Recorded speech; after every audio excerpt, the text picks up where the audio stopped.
ask some questions. Mr. President, I move that he be recognized. Yes, we'd like to recognize a distinguished colleague from Taguig and Patero, Senator Alan Peter Cayetano. Thank you, Mr. President, and again, a blessed happy birthday to our majority leader. And I'd like to ask the lady from Taguig and Pateros if she would allow me to have one or two comments and if she'll yield to one or two questions, Mr. President. Yes, Mr. President, of course. Well, Mr. President, of course, we congratulate her not only for bringing up this issue, but for her being very, very consistent. To use a word, napakakulit po ni Senator Pia pagdating po sa mga fundamentals at basic sa health na kung saan ito naman ang kailangan talaga. No? Kumbaga sa bahay, masarap talaga gawin yung kusina, masarap talaga na maganda kwarto mo, yung sala, kung mahilig ka sa bisita, pero ang pundasyon ang isa sa pinaka-importante. No? So I just like to ask her, first of all, what will be, if ever, the role of having primary health centers or barangay health centers in connection with the prenatal healthcare and also later on after of course giving birth and after giving birth yung breastfeeding. What is the role of the barangay health centers? Mr. President, the barangay health centers are critical for the promotion of breastfeeding in the barangays. Like I said, we can create policies, but if this is not implemented in the barangay levels, then sadly our policies will just be discussion points. Part of my advocacy is to go out in the barangays, and I've been to barangays in the mountains, I've been through barangays by the seaside, wherein I bring a doctor, Dr. Vivian, who's with my staff, who educate further the barangay health workers. In fairness, a lot of them have sufficient knowledge, but we really engage them some more in really sharing examples. And like I said, when it comes to like infant formula, yung minsan matutuwa kasi may nag-donate and then hindi nila nare-realize na pag naumpisahan ng nanay yan, mawawala na yung breast milk supply niya. So we share this. So to educate and to empower the barangay health workers and of course the barangay health center itself is critical for the success of breastfeeding and for basic health care in the entire country. Sir President, I appreciate very much that she used the word critical, because just to relate to the President's SONA, wherein President Marcos emphasized the need for specialty or specialized hospitals all around the country, and which I cannot help but support, because since 2015, this has been part of the bills that I've been filing na magkaroon sa Northern and Southern Luzon, sa Visayas, Mindanao ng Lung Center, Orthopedic, Children's Center, a Cancer Research Institute, a Kidney and Transplant Institute, etc. And I know everyone here supports that. But I'd like to relate it vis-a-vis the fundamentals or the foundation of our healthcare system. No? So Senator Pia used the word critical, and let me read this while she's getting back to the podium. No? The WHO says about primary health care, no? All people everywhere deserve the right care right in their community. This is the fundamental premise of primary health care. Primary health care addresses the majority of a person's health need throughout their lifetime. This includes physical, mental, and social well-being, and it's people-centered rather than disease-centered. PHC is a whole-of-society approach that includes health promotion, disease prevention, treatment, rehabilitation, and palliative care. A primary health care approach includes three components: meeting people's needs throughout their lives, addressing the broader determinants of health through multisectoral policy and action, and third, empowering individuals, families, and their community to take charge of their health. So would the lady agree that it would be very difficult for a person to meet their health needs, which is the first approach; second, to address the broader determinants of health through multisectoral policy; and third, to empower them if there is no barangay health center or no primary health center in their barangay? Yes, of course, Mr. President, because the most basic health care should be delivered immediately to the people and be accessible to them. Kaya nga yung pinaka-problema natin is because we are a country of 7,000 plus islands, and our topography is really different, you know, whether you're in the north, the south. It has been a problem to ensure that healthcare is easily accessible to our people. So definitely the answer is it should be accessible in every community, Your Honor. Thank you, Mr. President. Thank you, Mr. President, and thank you, Senator Pia, for that, because I'd like to mention that 47.2% of our barangays, or 18,766 of the barangays in the Philippines, do not have barangay health centers. So although I agree that we build these hospitals all around the country, I think it is essential that the DOH, once they submit the 2023 budget, come out with a plan, whether it's a 3-year plan, a 5-year plan, a 2-year plan, a 6-year plan, of how to be able to build not only the physical structure of a barangay health center, but how to staff and fully equip these centers precisely so that we can build a better foundation for our healthcare system, and precisely to be able to deliver the services that Senator Pia has been talking about, whether she's talking about prenatal services, whether she's talking about how to take care of our senior citizens, whether she talks about breastfeeding as she is today. These barangay health centers will be the base, no? O ito yung pinaka bahay sa bawat barangay. Ito po yung pundasyon na kung saan maalagaan ang kalusugan ng ating mga kababayan. Yes, Mr. President, I totally agree that there should be a very clear plan. I'll address 2 points that His Honor raised, no, to support that. One is on what that plan is vis-a-vis basic health care and tertiary health care. And then the second point I'll address is the need for details on the funding of the barangay health centers or basic health care. So between basic health care and tertiary health care, WHO and any health expert will tell you that we need to support basic health care. But that does not mean, of course, that we will not support tertiary health care. It just cannot take the back seat because it is really an excellent basic health care that will be able to address most of the problems. And then when these problems cannot be addressed, then that's when they will need tertiary health care or more critical care. So sa madaling salita, kumbaga nga sa example na binigay ninyo, kung magandang pundasyon, hindi ka mag-aalala na mangangailangan ng emergency intervention kasi maganda nga ang pundasyon. So the need for the more sophisticated health interventions would be lessened pagka maganda talaga ang basic health care. Now, from what I know, having been very involved in health for the last 18 years of my time in the Senate and in the House, 3 years in the House, 15 in the Senate. In the last few years, I know that DOH has parang categories of, they have categorized the barangays that will be receiving health care funding. So for example, in the barangays that there already is an existing structure, then they don't need to get funding for the structure. They will just get funding for the equipment. And so on and so forth. Dun sa mga walang-wala, zero, di structure muna. Kasi minsan, Mr. President, may sitwasyon na nangyayari na nauuna yung equipment, ni wala pa palang nakatayo. So I think that's what His Honor is leading to when he says na may plano ba and is it a clear-cut plan. So from my experience with DOH last year, meron naman silang categorization na ganon as to whether napopondohan yon in the manner that they want. It depends every year on the budget.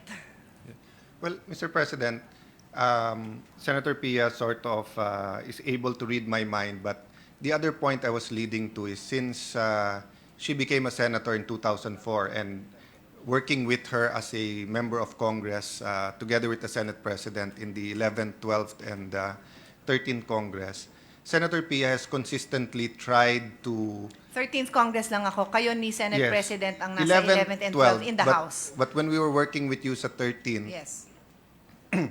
that was where the VAT was rediscussed.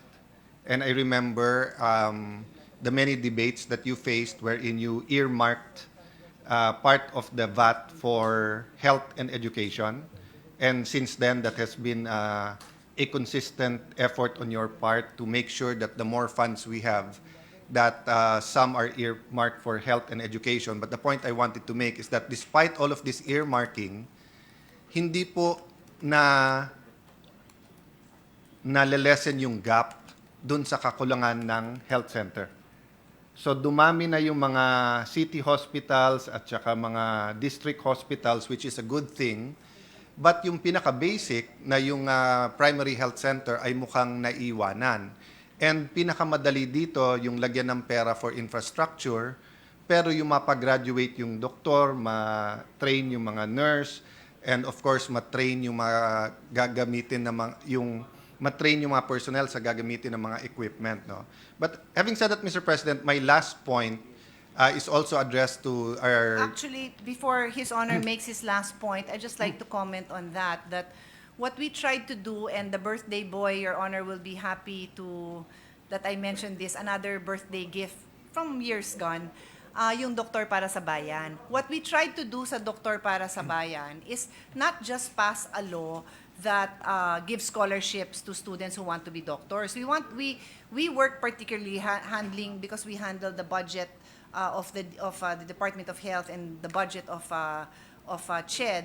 We ensured that we identified the public hospitals, the public medical schools that either need expansion or need to get started. Each one of them were identified based on their needs, so that we could really come up with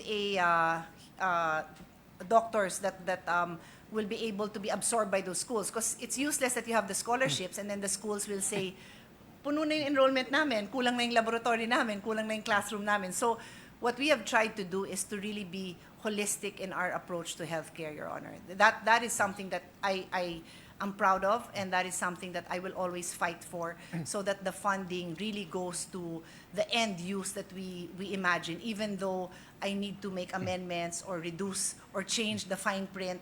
We have to make it clear so that we can really come up with something that is workable, Your Honor. If I may, Mr. President, just a very short interjection with the indulgence of the distinguished gentleman from Taguig Pateros, Senator Cayetano. When we passed the measure, there are about 10 regions in the country with 0 school of medicine, Mr. President.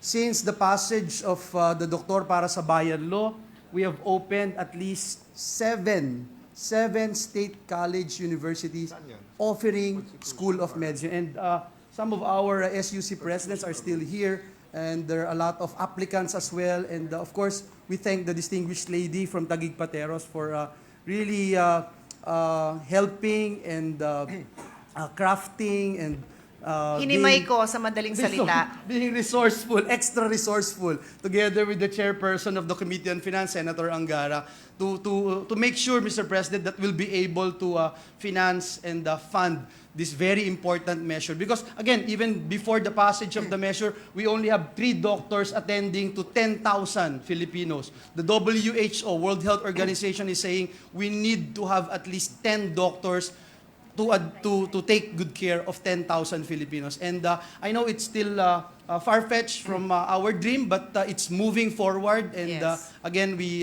thank the distinguished lady from Taguig Pateros, Senator Cayetano, for all her help. Thank you, Mr. President. Mr. President, if I may just complete that story, because it is very critical.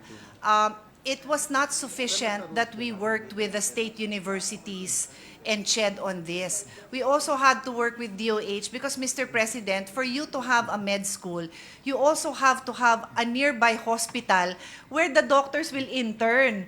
So it is not enough to just say na, oh, maglagay kayo sa region ganyan. Maglagay kayo, period. Pag di kayo naglagay, Hindi pwedeng ganun, Mr. President, kasi kailangan mo din patayo ng ospital doon. So, this has to be really, I have to say, I use my patience here to really find to try to address all the gaps to make this happen. So we still have areas that don't have the medical schools because you need those training hospitals. And you cannot have that training hospital if yung primary healthcare, going back to Senator Alan's concern, kung primary healthcare palang wala, paano ka naman biglang nagkaroon ng tertiary hospital? Paano ka nagkaroon ng training hospital? So, I go back, Your Honor, dun sa sinabi kong step by step. And it will happen, pero step by step. But I guess our duty is to make it happen, to make sure that we take those necessary steps in a timely manner. Mr. President, I'm glad that the Majority Leader and Senator Pia Cayetano argued that way, because my last point is about panghuhula. It's about guesswork. And I'd like to commend but also put on notice our very industrious and good chairperson on the Committee on Finance, Senator Angara, and of course the Senior Vice Chairperson, Senator Pia, that my line of questioning for the 2023 budget will also be in line with guesswork or panghuhula. Because after 30 years in government and serving with the Senate President since the 11th Congress, maraming beses po na pag tinanong mo, for example, why put this amount for medicine? Hindi nila mabigay yung eksaktong dahilan. So it's more of a guesstimate. It's an estimate, but it's actually a guess. Why do I know that? Because in the city of Taguig since 2010, with our house-to-house survey, we have actual data. So for example, Mr. President, we can tell you at any point in time kung ilan ang buntis sa Taguig. We cannot tell you kung sinong nakabuntis because may privacy issue dyan. Hindi namin tinatanong, pero alam namin kung ilan ang buntis. Bakit? So that we know ilan ang ihahanda na seats para sa buntis Congress, so that we know magkano po ang i-allot for the prenatal and postnatal check-ups, so that we know how to meet the target for the teenage pregnancy, the national objectives of health for teenage pregnancy, etc. No?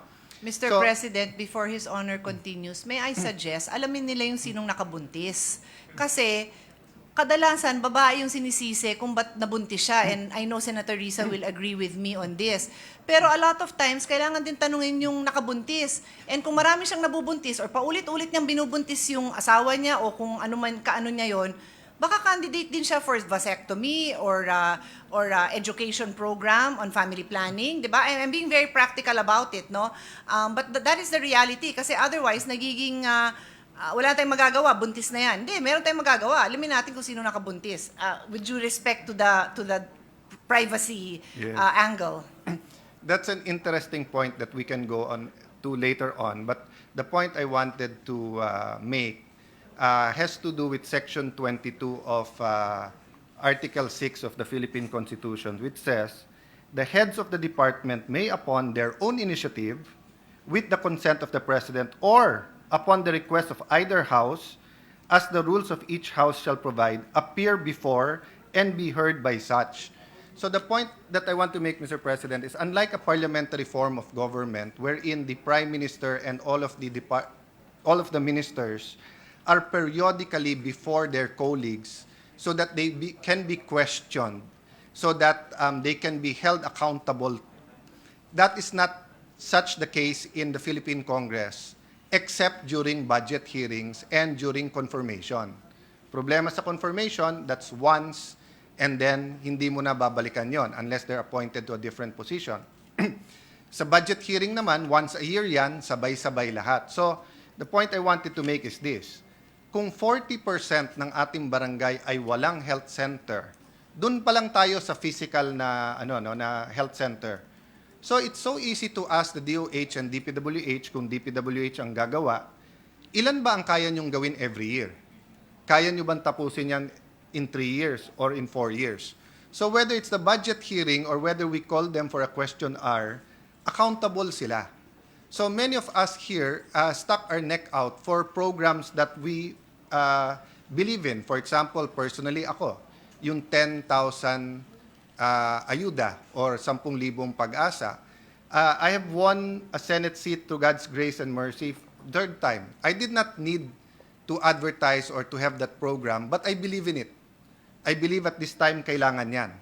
And I welcome those na naningil, kaya nga sinubmit ko sa Majority Leader as one of the 5 priority bills, and I thank those who nag-file din ng bill like the Majority Leader or Senator Lauren who said she will co-author, and I will gladly support yung tablet para sa bawat estudyante program. We put that on record because gusto natin na singilin tayo ng tao, no? But remember, we're a legislative body. Unlike the executive, sila yung nag-i-implement. So rather than a generic answer from the Department of Health or from any administration, not necessarily the Marcos administration, that yes, we will address the health care problems. Yes, kalusugan ay importante, no? I would like to see a plan from these departments. So, for example, Mr. President, tayo magkasama ng 11th Congress. 11th Congress, sinasabi na sa atin na yung classroom shortage isosolve nila eh. Pero, decades later, hindi pa rin sure kung ilan ang kakulangan na classroom, inabot na tayo nung pandemic. So yes, there are intangibles and there are issues, for example, how many doctors do we need and how are we able to produce such doctors? Mas mahirap na tanong yan. Pero, at the very least, may plano.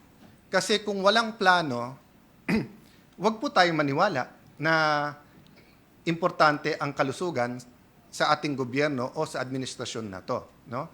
So, in the same manner, Mr. President, that the members of the Commission on Appointments, CA here, will be asking questions, I think it is but fair that during this time of pandemic, high prices, many problems not caused by this administration but caused by external factors or factors beyond our control, but the solutions are not beyond our control.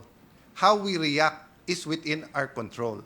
And I think that the speeches of the lady from Taguig and Pateros deserve more than a commendation from the colleagues, but deserve a concrete plan coming from this department. So I'll stop there and again thank the lady from Taguig Pateros for allowing me to ask some questions, intervene, but make that point, no, that if maayos yung ating primary healthcare system, kung bawat barangay ay meron pong barangay healthcare system, it won't be a magic formula that suddenly wala tayong problema sa health. But suddenly, these national programs like yung breastfeeding and like yung mga programa natin para sa mga buntis, di ba? Mas madaling bantayan, mas konting panghuhula or guesswork, and even for our good chairman, for Senator Angara, less guesstimates will come his way, will be submitted to him, di ba?